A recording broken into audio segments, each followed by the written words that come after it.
Hi, hello everyone. Let me introduce to you Eric Rosen. He is a Wall Street legend and a mentor for the next generation, a great storyteller, and he also loves fishing. So why don't you, Eric, tell us all about yourself? Well, thank you so much for having me in your lovely home. I'm so excited to be here, and I can only tell the audience that I had the pleasure of having lunch cooked by this amazing chef last week, and my wife and I are still talking about it, so I'm really looking forward to being with you today. I worked on Wall Street for over 20 years, and then I started a hedge fund and lived in New York City for most of my career.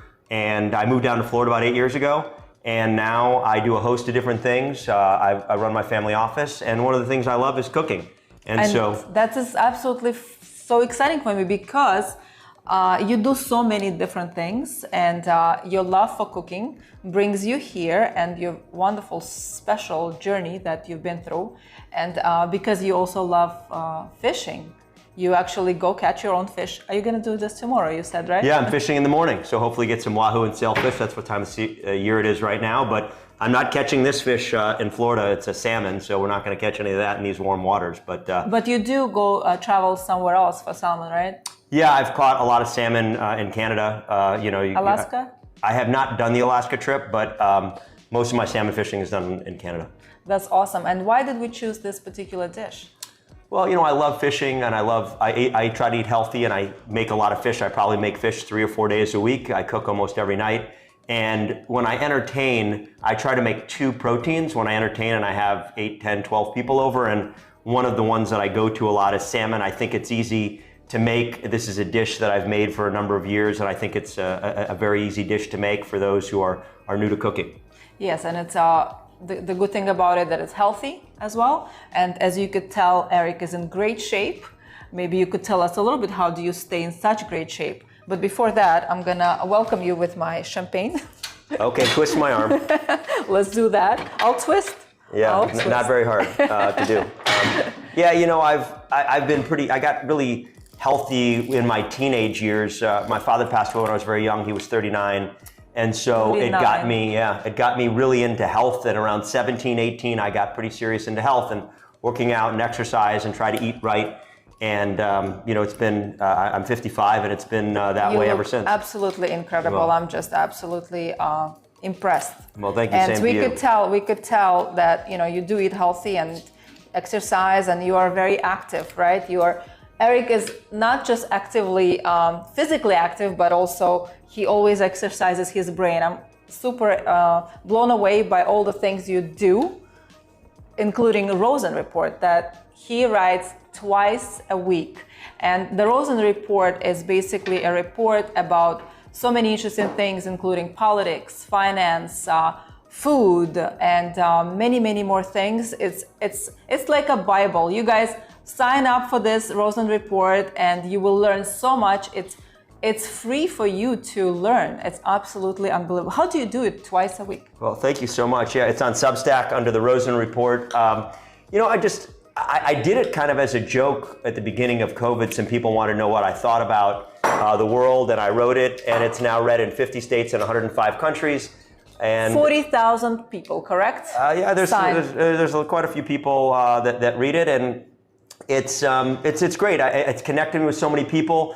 It's helped me with my mentorship program. I try to mentor over 100 people a year, and I use my network that's part of the Rosen report to help me mentor kids and hopefully have a better impact on their lives, help them get jobs, help them improve their resumes, their interview skills, and everything else. So it's been a great networking experience for me. And to write it, I have to read a lot of stories and a lot of articles, and it keeps me sharp. It's absolutely incredible. Let me get this going.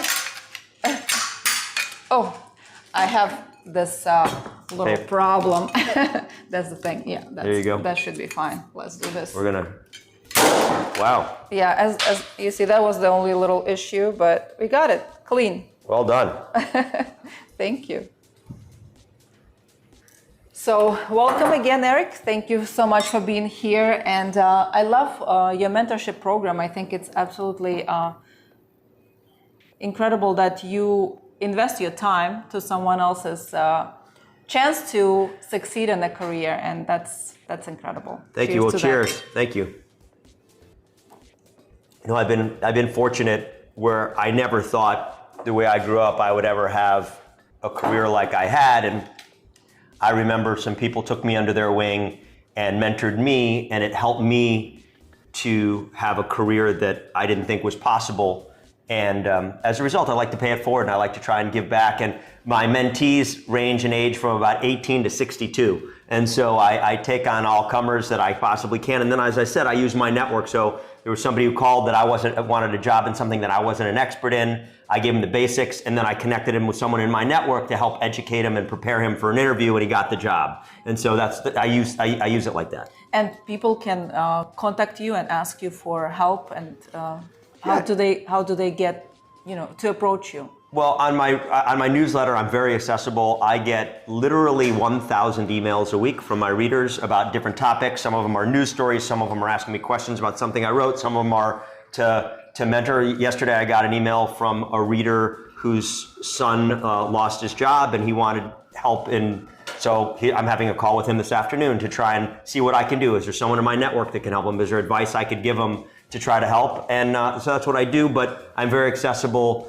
on my newsletter and through my website and the Rosen Report, but everything's, if you sign up at the Rosen Report on Substack, it's free. Just put in your email, and I publish on Sunday morning and on Wednesday afternoon. This is so generous of you, and I know you did have a hard life when you were so young. At 11 years old, you started working, and you worked till 40, and then you retired. Well, you started way too early, so it's fine to retire at 40, right? Well, my first job, interestingly, was washing dishes. I wanted to buy a pair of shoes. They were Nike Wally Waffle shoes. I was reading that. That was such a cool story. And I told my mom I looked like I was 8, I was 11, and long story short, I got a job washing dishes, and I got paid $2 an hour, and in 2 days of working, I bought my first pair of Nike Wally Waffle shoes. And I worked in a lot of restaurants as a kid. I valet parked cars, I delivered pizza, I was a dishwasher, I was in the kitchen, I bussed tables, I waited tables, I was a host. And so I grew up in a lot of restaurants, and I, without knowing it, picked up a bunch of stuff along the way. Plus my mom, I think all the women in my family like to entertain. My mother, my grandmother, my sisters are all cooks and chefs, and I picked up tips along the way from all them too. Yeah, this is how it is when you're proactive and you are determined to always be successful. You will be successful because you are so consistent and driven. That's really awesome quality to have.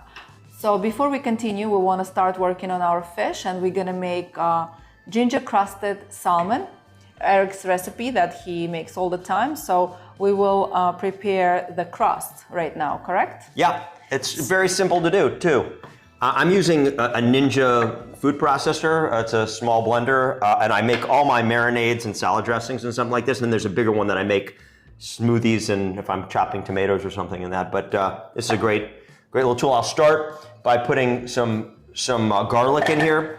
And again, depending on how much we're going to make and how big is the fish is going to determine. We'll use half of it right now, but you could use, you could do the whole thing. So we're gonna, right now we have what? It's never too much garlic or ginger anyway, so it's not important to measure it. We do have a recipe for you guys, and you could always scan that QR code and you will receive the PDF file with it. So you have all the measurements there for you. So first, you're gonna do the garlic separately. Yep, I just crush the garlic just really quick in there, and it chops it up. Well, check it out. It's just perfect and super quick. That's what I love. That's why I use this thing.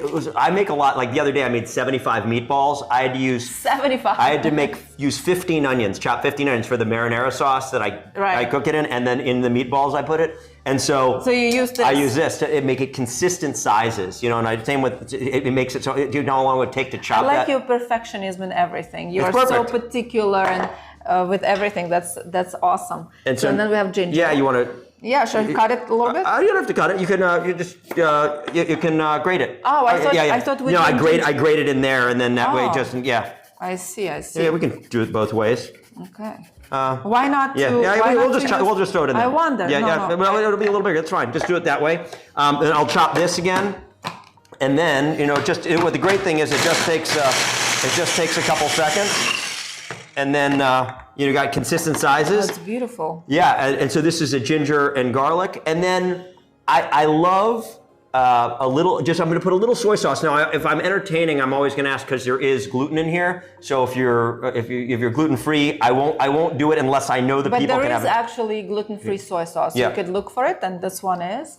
So yes, always. I always ask my guests when they, before dinner they arrive. I always ask what they're allergic to or what they don't like. So a lot of people actually always remember that soy sauce, for the most part, has gluten, which is crazy, but yeah, it does. And then this is a secret. This is a secret, and I think the Dijon mustard. I take a nice healthy dollop of Dijon mustard, and then I'm going to mix it one more time for a second, and then add olive oil, and that's basically the marinade. And then we just Eric brought this beautiful olive oil for me. This is an Italian brand, and you say you like this one. Yeah, this I use for fish, and I use it for vegetables and fish. I get all my stuff from Italy online. Italy, the store. The store. There's I don't know, maybe right now there is a sale, so go check it out. Yeah, my stuff is getting delivered. Free promotion for Italy. I love that place. It was one of the apartments I lived in New York was literally on the block of Italy, and I think I went 6 days a week to get something. It was really an amazing... For some reason, I haven't met you there. Yeah, I love that place. I used to go there just as much as you did. They had a man there named Nick who is a sommelier for olive oil, and I learned a lot about olive. They have like 75 olive oils there for fruity, grassy, nutty. Different regions of Italy. Yeah. They have some for meat, some for fish, some for vegetables, some for salads, some for marinades. And so in my house, I probably have 25 different kinds of olive oil from Italy. But this is one of my favorites. It's delicious. I'm excited actually. You can drink it. It's so good. Yeah, I'm going to taste it. Yeah, taste it. It's delicious. Yeah. Yeah, so, I mean, this is the marinade. I mean, we spoke through it, so it took a few minutes, but it could take, I could do this in 30 seconds. And so we have, and it's also to taste. Do you like more ginger? Do you like less ginger? It's really up to you. It's really up to you. Yeah, that's exactly right. And so it looks like this. And then if you want it's like a thick paste, pretty much. Yeah, you want it to be a thick paste. And then we're going to add some other things to it. I will cut this fish. So we'll take and use just half of this right now. Yep. So it's because otherwise it will take very long time to cook in the oven. And so when I'm doing this, and everybody likes a different cook on it, and so I like to get a piece like this because there's a thin side to it, and that's going to cook faster. And you might want to serve that medium at 145. I prefer my salmon at 125, 130, which is more medium rare. And so if you don't know how to control the temperature, Eric uses a meter, a meat thermometer that I'll put in because I want the people who want it more well done. They'll have the thinner piece, and then I'll take the thicker piece. So this is a nice thick piece. This is beautiful salmon from Catch Specialty Fish Market here in Miami. Bread is awesome. So if you can't catch your own fish, you go to the Catch Fish Market. Exactly. The only really fish I tend to buy in the market is salmon, or because I catch most of my other fish, and hopefully tomorrow I'm going to be filling up my freezer. I'm excited. Let me know what you're going to catch. Yeah, tomorrow. I'll bring you some. So I put a healthy amount on, and again, everything's to taste. You don't need this much. You could put less. We're on parchment paper, and so I don't have to worry about any sticking. If I was on a pan or a normal, I might put a little bit underneath. But here we don't really need to do that. And it's because I love that it's going to be roasted. It's super healthy. Are you going to use honey as well? Yeah, we're going to a little sweet. It after. I drizzle it on after. Drizzle. Yeah. So I just drizzle a little, just a touch on it. On it after. I'll just put a little bit. And Eric loves Meyer lemons. I love them just as much, and they are so beautiful, right? The flavor, the zest, and it's just like mild but so fragrant, right? And we're gonna use some on top. Yep. I use the juice for it, just a slice. Yeah, we can slice it up. And so for those who don't know, Meyer lemons are amazing. You can actually eat the rind. Generally lemons are a bit bitter. These lemons are sweet. And I cook with them I use zest on my steaks. I use the juice and lemons, on my fishes and vegetables. I made risotto last night, and I made a Meyer lemon risotto, and I use that. Good. So, she's chopping it up. So I'm gonna do like a little twist of my own to this time. So I'm just gonna add the lemon zest in really, really fine pieces, basically julienne some of this lemon that then gives it a little bit more flavor. And I actually love using in the tomato sauce and marinara, adding this lemon. I haven't done like that, and it just gives that beautiful little touch that is so unique in tomato. You wouldn't think, right? You should be adding the lemon zest into the tomato sauce, but it makes it much more beautiful for my taste. So try it, guys. Amazing. Yeah, I mean, I try to use a lot of Meyer lemon. The things in my kitchen that I use most, I love garlic, I love ginger, I love shallots, onions, and Meyer lemon. Those are your staples. Those are my staples. And sometimes at parts of the year you can't always get Meyer lemon, and I get very frustrated when I can't get Meyer lemon. But I love it, and I use it a lot, and especially on steak. I use the zest on steak, and even a little squeeze. I don't ever make the same way twice. We're going to make it a little different with the zest. I cut up slices to make it look pretty. I just throw it on top. Yeah. So look at this beautiful Meyer lemon. It's just going to be so fragrant because of it. I will say one of the things, I came for lunch last week and I was blown away by all the things that were served to me in short order.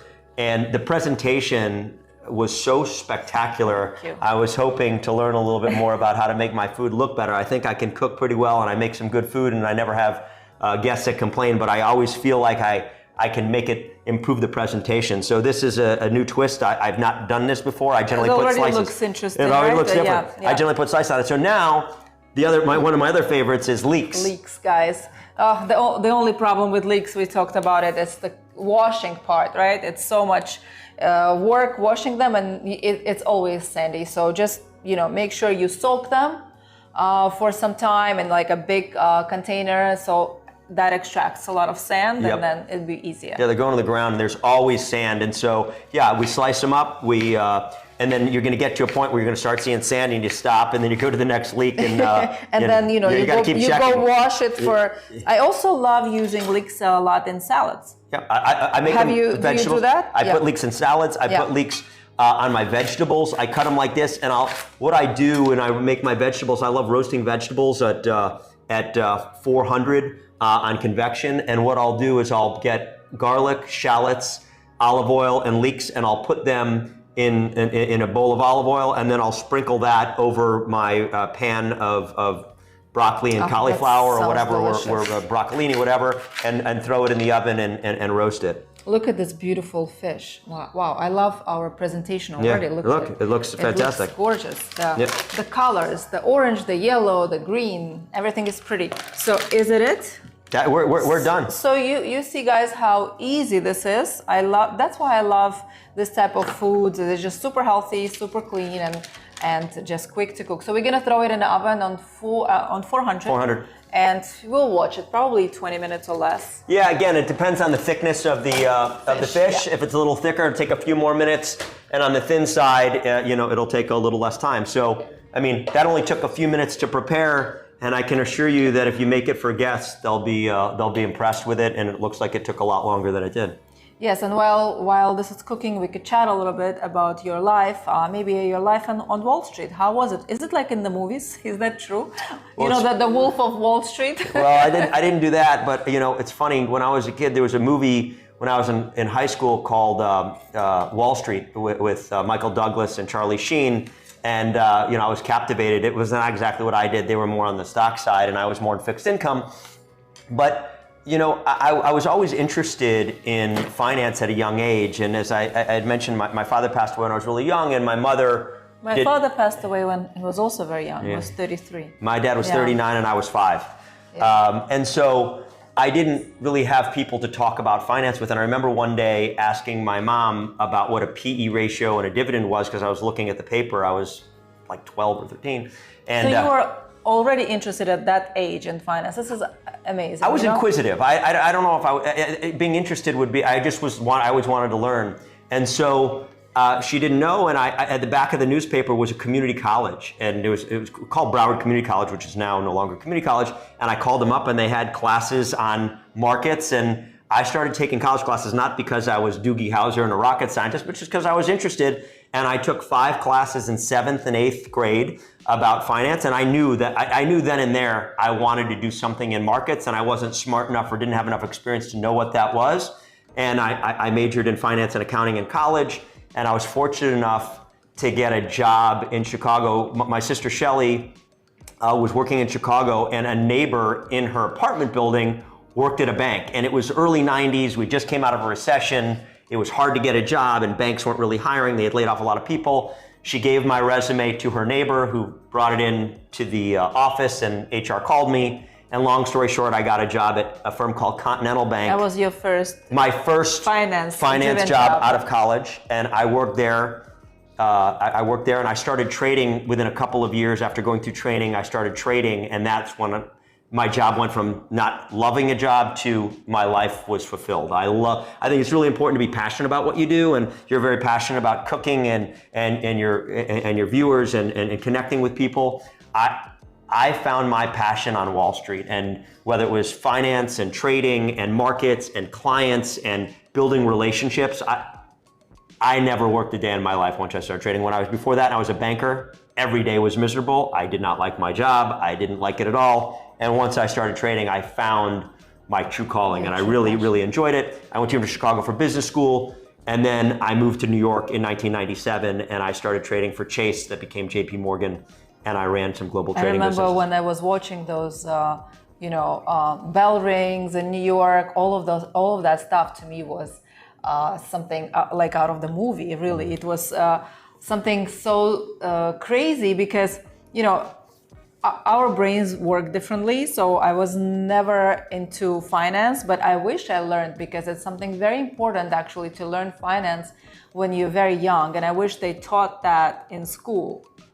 Well, you listen. More, and like when you are in just middle school, just start learning that. It's really important. There should be more programs, I agree, about learning the importance of being responsible from a fiscal responsibility and spending money and balancing check. Because of your life, the way it happened. My mother was,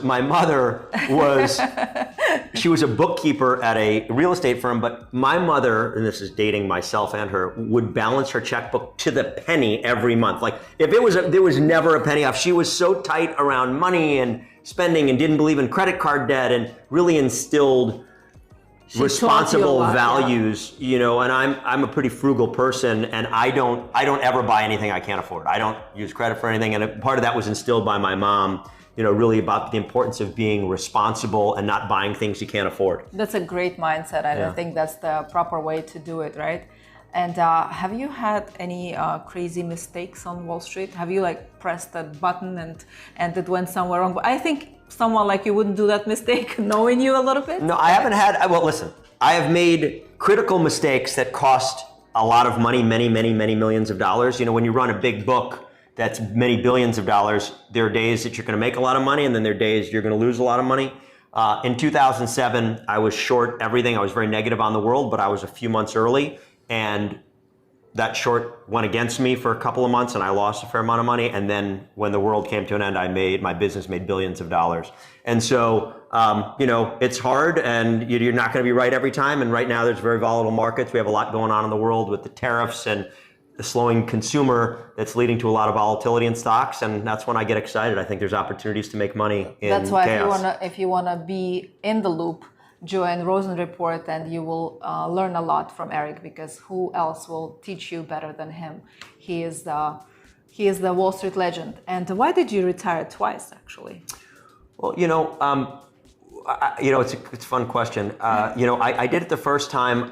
My kids were just about the same age I was when my father died, and I really wanted to spend more time with them when they were more formative years. And then they started going to school a little bit longer, and truth be told, I was getting a little bit bored. I will say taking kids to the park and playing, there's not a lot of dads there. There's a lot of nannies in New York City, and it was kind of fun. It's so special there. It was great. And then I went back and I went to work again, and I started a hedge fund, and it was a great time. And I just got tired of New York, and now my kids were 9 and 10, and I just said, I want to give them something that I didn't have, which was a full-time dad. And we moved down to Florida. It will be 8 years in August, and I've never looked back. I think I timed it very well. My apartment in New York City has gone down 30%, and my house has gone up 300%. So that tells you that the markets, Florida is a place to be. And I really... You moved at the right time. I moved at the right time. And I really enjoy it down here. It's, summers are a little hot and there's not the restaurants that there are in New York. I definitely miss all my Michelin star restaurants in New York and the little dives that you uncover. But it's getting better. Miami's got 14 Michelin star restaurants, I think 20 Bib Gourmand restaurants, and I've got dozens of good places in Miami to go, and they're popping up in Boca and Fort Lauderdale and Palm Beach now too. Yeah, if you also want to learn about restaurants, Eric has lots of passion for food, and he writes up all his visits to different restaurants, so you could learn what are the best places are, because he knows it all. And that's... Well, it's funny. I wrote restaurant reviews in New York City, and I had a pretty big following before there was social media. This is, before the internet really came about and social media came about. And I wrote 5 reviews and I sent it to a chef. Yes. And I said, what do you think? And he said, I dubbed thee the feisty gourmet because I write my newsletter has sarcastic and I poke fun at myself, a little self-deprecating. And he said, I dubbed thee the feisty gourmet. So I started a company. The company that I make investments out of is called the Feisty Gourmet because of this chef, is a guy named Ruben that owned the City Bakery for all of you watchers in New York City. It was a great chocolate chip cookie and a really good hot chocolate. And he had a couple places in New York City called the City Bakery and one in LA. You just brought me chocolate chip cookies. I bought my chocolate chip cookies, and I'll tell you, I think I gotta try them after the fish. Yeah. So I like to learn from other people. My sister Debbie is an amazing baker. I mean, amazing. My mom is an amazing baker. She can make cakes that are like, she makes wedding cakes for people. Same. My biggest thing about my birthday is she makes me some decadent cake that I love. And I've taken her recipe and made some changes. And I'll only give you 2 tips for chocolate chip cookies. And the first is the quality of chocolate used. There's no Nestle or Toll House in my cookies. So if you try to compete with me using junky chocolate, then it's going to end poorly for you. It's always with any food, the quality is first. So I'm talking about European chocolate, Scharfenberger, Goutard, really high quality chocolates. And I use 5 or 6 different kinds of chocolate. I use bars, and I'll chop up bars to make them chunky, so texture is important. And I'll use different size chips. I'll use milk, I'll use semi-sweet, dark chocolate, and various grades of chocolate first. And then 2, I like a soft cookie. So I refrigerate my dough for 24 hours. I think 24 hours is the right time. If you don't have 24 hours, if you do it for 3 or 4 hours, it'll make all the difference. But if you could do it for 12 to 24, I recommend it. And that's going to give you a thicker, softer cookie. I don't like the thin, crispy cookies. I agree with you. So those 2 things will make firm up the butter and the quality of chocolate. You will, whatever, I don't care what chocolate chip recipe you use. If you just did those 2 things, anybody will go crazy for your cookies. Here you go. There's another great tip from Eric. And do you have a favorite cuisine? It's got to be good. It got to be good. I like when I go to a restaurant, I just want the experience. I want a nice ambiance. I want nice service. I want good food. I like wine, so I want to have a nice wine list. And I like presentation. And when I go to a restaurant and I find something really good, I'll ask to speak to the chef. And I'll say, hey, how do you do this? Well, what's in here? And I went to this restaurant on a fishing trip last year in New Orleans, and New Orleans has such beautiful food. There's so many amazing restaurants. So much. Hi, Warren. We're missing you here. Warren was here from New Orleans on one of the shows. I love New Orleans food, and there's this place called Herb Saint, which is a fantastic one of my favorite restaurants in New Orleans. And I went there for lunch, and I had redfish, which I love, and it's hard to get here in Florida. I've heard about the redfish. It's delicious fish. It's impossible to find it here. So go to New Orleans for that. Yeah, you go to. It's a seasonal fish. Well, it's caught in the Gulf. You can catch it more on the Gulf side than you can on the Atlantic side. And it was this delicious redfish, and I had the dish, and I was so blown away. I asked for the chef. He came out. He gave me his email, and he said, "I'll send you something." And I made it a few times, and I just kept getting better and better and better. It was over a cannellini bean puree, so it was redfish with fennel and grapefruit. And one of the things you made for me was the salad. With that salad with grapefruit and fennel, and it reminded me of that dish. So I put it over cannellini beans, with garlic and rosemary and a little chicken stock and a little wine, and then the redfish is seared with a grapefruit fennel salad, and sadly it doesn't look as good as the chef is Herb Saint, but it tasted. I got about 85% there, and I'll take it because he's a world-class chef. That's awesome. Yeah, I love that. You always are there to learn and to experience. That's really great. This thing is. That's getting there. Yeah, right? We're getting there because it looks gorgeous. It looks really nice. You'll see it soon. Yeah. So and do you have maybe a neighborhood restaurant or in New York growing up that you really love and miss when you go to New York? Oh, well, saying one restaurant in New York is know. like picking your favorite child. And so, don't you have a favorite child? I have two great kids, Jack and Julia, and I would just say if you give me a location or a food type, I'm better. But there are so many. I've written hundreds and hundreds of reviews in New York, and there are some that are fancy, that are super expensive, and some that are dives, that are cheap, and there's Italian, and so there's everything. But the only thing I really miss about New York is that right there, where I can get and go for a walk and find an amazing piece of food somewhere and uncover something. Every summer I go, and I go in the summer, and I find great new restaurants. I uncover this really small sushi restaurant. There's 9 seats, and it's called Fuku, and it's $75 for a 13-piece omakase, and you can bring your own wine. Bring your own wine with no corkage. Write it down, you guys, in New York. And you get 1 hour. It's a great kept secret, huh? Yeah, it's tiny. I mean, you're going to walk in and say, what is Eric doing sending me to this dive? And it's small. The fish is very good. For $75, it's great, but I can also send you something Shuko, which is $300 a person, which is fantastic. Yeah, but, I know Shuko, it's going to cost you a lot more money, and it's a beautiful room, and it's amazing service. But, so I try to uncover new places every summer. Yes, that's awesome. Yeah, when I moved to Miami, I started doing the same because I always lived in New York for 20 years and I know all my places. But here was a little bit challenging in the beginning, and then I found my spots, but which I really do go super rarely since I'm always cooking and having guests at my house. And if you had your dream guest table for dinner that you were hosting, who would be your guests? Wow. So many interesting people in the world. Exactly, yeah. A little controversial figure today, but I think he's done so much for the world. As Elon Musk would be an interesting guy to break bread with. Definitely interesting. No matter like him or hate him, it doesn't matter. He's a very unique person. I agree. I think he's unique. I think we should maybe check on this, but I think he's it's getting there.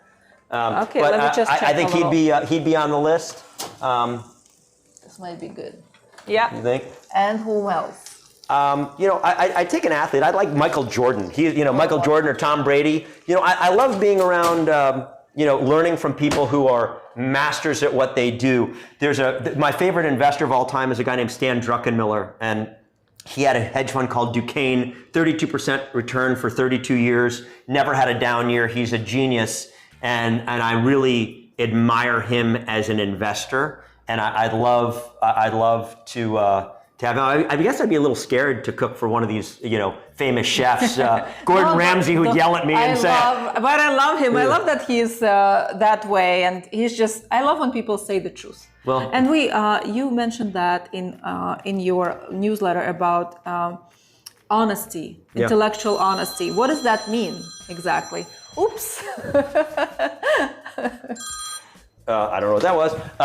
I think we all have to be intellectually honest with ourselves and each other. And I ask my kids to do it, and I do it myself. Like, when you're not good at something, what shortcomings do you have to make yourself better? And I always I'm trying to get better, whether it's cooking and learning from you on how to make the presentation better, or whether I'm with somebody, if I come across somebody who's an expert in real estate. I was at a real estate conference yesterday, and I'm really interested in that area of real estate, affordable housing, and there was an expert in affordable housing. I cornered him for a half hour, and I asked him 100 questions, and I got smarter because I'm learning from somebody who's smarter than me. And I think, for me, I like growing. This is my favorite thing in life, to learn from people who are smarter than me.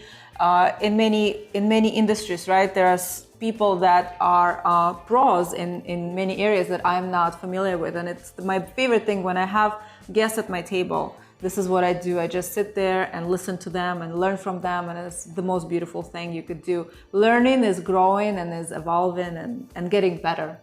Yeah, and wherever I go, I try to network and meet people and make my network better and learn from anybody about anything. And I think that's what makes us grow as people. And I always try to learn something new from someone every day. Can you give an advice to the youth that is trying to figure themselves out, and they are trying to realize and get into their career? What is the best thing to do to grow and to get into something that they really like?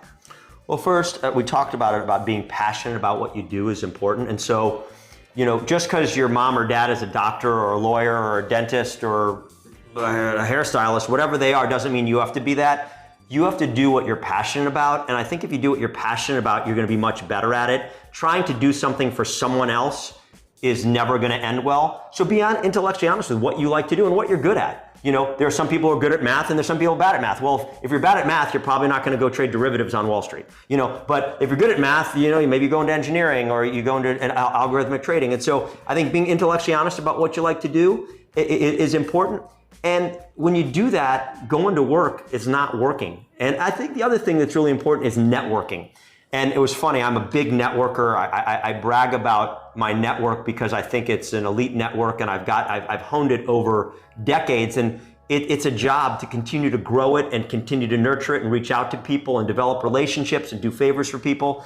And I was at this conference yesterday and two very successful real estate investors talked about the importance of networking. And one of the gentlemen said something interesting. He said, I want my people leaving the office at 6:30 and I want them to go and network and build their network and grow their network because we're going to get more deals if you have a network. And I think that type of attitude is important. You never know what you're going to learn from someone. And I take a call with anybody, I take a meeting, grab a cup of coffee, because you never know where it leads. And there's some that you take today and they don't turn into anything, and 5 years later, you're doing something. You have to be proactive. If you want something, you go get it, you go meet people, because there's always a human connection, right?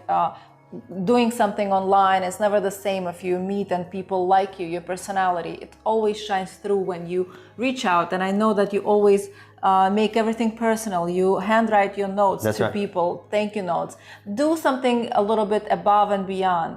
Do something that nobody does anymore, and that's what will make you successful. And as we see, Eric, he is the person who's done it, and we could learn from you. Handwritten notes, that's something I learned from my mom. If I can tell you, I think we're good.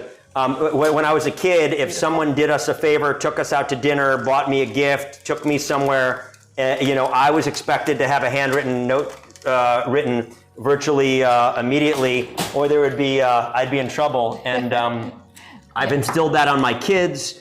And I think, today we live in a society where you're texting and emailing, and you really differentiate yourself. It becomes so artificial. Yeah, you go to an interview and you write somebody a handwritten note, you're going to stand out because everybody else probably sent an email or a text. My friend Jimmy, whenever he is in the world, he sends out to all his friends these handwritten notes from Paris, from Egypt, from anywhere he is. And I love that so much. He makes this so personal and so special. So I totally know what it is, and it's a wonderful thing to do. I mean, you're talking about it. You're not talking about somebody who wrote you an email or sent you a text. You're talking about somebody, and that's, and I think when you're trying to get a job, you want to, what's going to be a differentiating factor? You might have a similar resume to somebody else, and the thing that puts you over the top is a nice handwritten note. So this is the fish, and so do you guys see it well? I'm gonna. Can you? Yeah, show it a little closer. We have some olive oil. It's all right. It's all right. I think we're fine. I think you guys could see it, right? I can. It's okay. Get a little bit of this olive oil so you can tilt it over, and then you can tilt it a little better. So we got this beautiful, beautiful salmon ready, and we're gonna taste it. I can't wait to try it. And listen, it didn't take much time. No, it takes 2 seconds. And so, as I said, when I entertain, I try to make two proteins, because some people like fish, some people like steak. So I'll make a salmon and a chicken, or a salmon and a steak, or just two different types of protein for people. So it's beautifully cooked. It's so tender. Look at this texture, guys. Here. Yeah. You could see it's just perfect. I can't wait to try it. Now let me take Go for it. Take a bite. How is it? Too good to talk. A little hot? A little hot, but I like hot. Beautiful, beautiful texture, beautiful flavor. It just comes together so wonderfully. Yeah, absolutely good, and so easy. That's the thing. Making easy food is great, and it's easy to entertain. And then if you're doing something more complicated, I'll make a lot of lemon chicken again with Meyer lemon or steak. That's going to require you to watch the grill. Do you add a little lemon? You can always squeeze a little. You can just squeeze a little lemon on top. Meyer lemon is so sweet, as we talked about. Oh, so good, and I love putting it in my black tea. Also, it's so good. So just sprinkle a little bit of more when Yep. it's ready. Sometimes when you put the juice on it, when you cook it, could be a little sour, but like that on top. Yeah, I put it on its finishing, and I use Meyer lemon in my salad dressings all the time as well. So. If you went back in time, would you change anything? I've been so lucky in life. I don't think it's luck. I think it's you. You created your life. You actually really worked hard for everything. I did, but we don't have the time to go over it. But there's stories in my life that are so incredible about different intersections in my life and how things came together. And I've written about some of them in my pieces.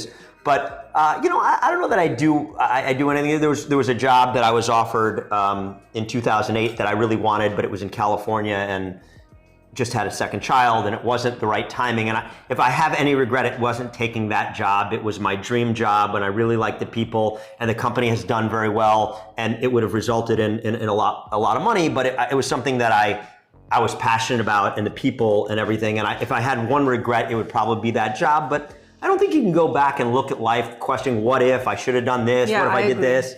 I got my health, I got a family, and you got to focus on it. It's the now, in time, living now and here. And what is next for you, Eric? Well, I'm fishing tomorrow at 5:30 in the morning. That's exciting. Well, hopefully filling my fissure with some wahoo. And there's sailfish. There's a lot of sailfish. I don't keep any billfish. If I catch a sailfish or marlin, I always let it go. But tomorrow, hopefully, we'll catch a wahoo. It's a full moon, and I'll post some beautiful photos of Eric with his crazy, huge fishes that he's fished for, colorful. I've never seen those fishes. Yeah, I catch a lot of fish. I take my boat to the Bahamas a lot and catch snapper and wahoo and grouper. And then I do a fishing trip every year for tuna and back in New Orleans. I'm going in a few months to New Orleans again. So I do a lot of fishing, but my son is leaving for college in August, and I'm very close with my kids, and so spending a lot more time with my kids. My daughter, Julia, is a junior in high school. My son is a senior, and kind of transitioning in life from having a full house. They are very, very lucky to have a father like you who mentors them, and I'm sure they learn so much from you and your wonderful wife, Jill. She's absolutely amazing. She always helps me in the kitchen. I love you both. Yeah, so thank you so much. We had this great meal here, and when I cook this, she grates, she grates the stuff and prepares it. She's a very good leak cleaner. She cleans the leaks. There's two things I hate to do There's two things I hate to do in the kitchen: peeling garlic and cleaning leaks. Those are the things I don't like to do, and she helps you out. She helps me do that. That's awesome. But yeah, so spending time with the kids, especially as they're getting ready to transition to a new step in their life, and then we'll see. I never say never, and we'll see. I'm always looking for opportunities to partner and do business with people, and I've got a lot of businesses. I bought into I'm a big fan of padel. It's a game that's a combination of squash and tennis. It's the fastest growing sport in the world, and I'm a part owner of a facility in Boynton Beach called Replay that's pickle and padel, and I play that 5 days a week, and I'm addicted to it. You're obsessed with it. I'm obsessed. I would play every day if I could. I have to try that. It's so much fun, and once you play a few times, you're addicted, and it's a fast-growing sport in the world for a reason. And so we're looking to expand, and we're going to open up some other locations. But I made a lot of new friends. I've made a lot of new friends from it, and every day I get invited to play a game with someone. So I really love your intellectual and physical stamina. How much you take on yourself, how much you learn, how much you do. It's absolutely amazing. It's something that not so many people have. You just keep going, keep doing it, and that's something to learn from you. I admire you for that very much. Thank you so much. Thank you. Listen. Cheers. To you. I have ADHD, and I don't like to sit. I don't like to do nothing. You took your ADHD and directed to the right path, and because of that, you're doing so much instead of just bouncing off the walls. You actually get things done. So go ahead. Is there anything else you would like to add? I'm just really thankful you included me today. I'm now going to make the fish a little differently. I'm going to dice the zest from my lemon, the rind from my lemon, and I appreciate you inviting me into your home and having me on your show. I had a lot of fun. Thank you so much, Eric, because this was wonderful and it's an honor to have you. Like I said, I love learning from people, especially from someone like you who knows so much, and you are, you know so many different parts of life. And guys, don't forget to subscribe to Eric's letter and to my YouTube channel so you could watch more interesting and beautiful shows that I will be bringing in, and all this wonderful guests that I have. Thank you, Eric, so much. Thank you so much. Appreciate it. Cheers, and see you soon. Bye. Thank you.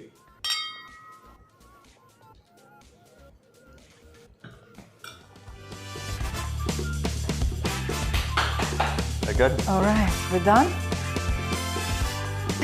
How long does it take? Is it 45 It's minutes? a little more than, yeah, 45. That's fine. Should we turn it off? Yeah. Thank you so much. Thank you. You were amazing. Thank you. I don't know why I was so nervous today. You shouldn't be Sometimes- nervous. Like you're beautiful, you're smart, you're a great chef. I mean, there's nothing to be nervous about. But I would leave the introduction. But I like what you. Yeah, that's something I learned from you. Yeah.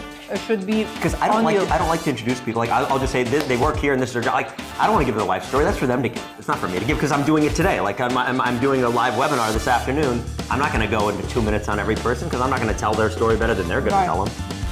So question: you didn't use any salt. Soy has, soy. Yeah, but it was so little, so that's fine, right? Yeah. All right, we take a picture together. Okay, let me just move this like that so we can take a nice photo, and then maybe like that. Are we eating it? No, we're just. No, we'll just take a photo. Let's remove this.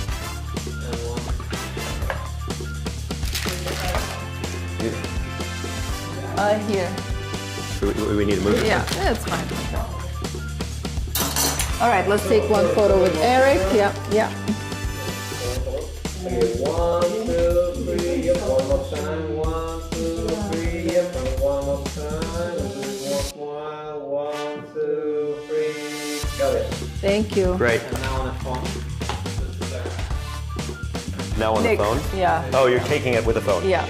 Way to get it. Nick, who's not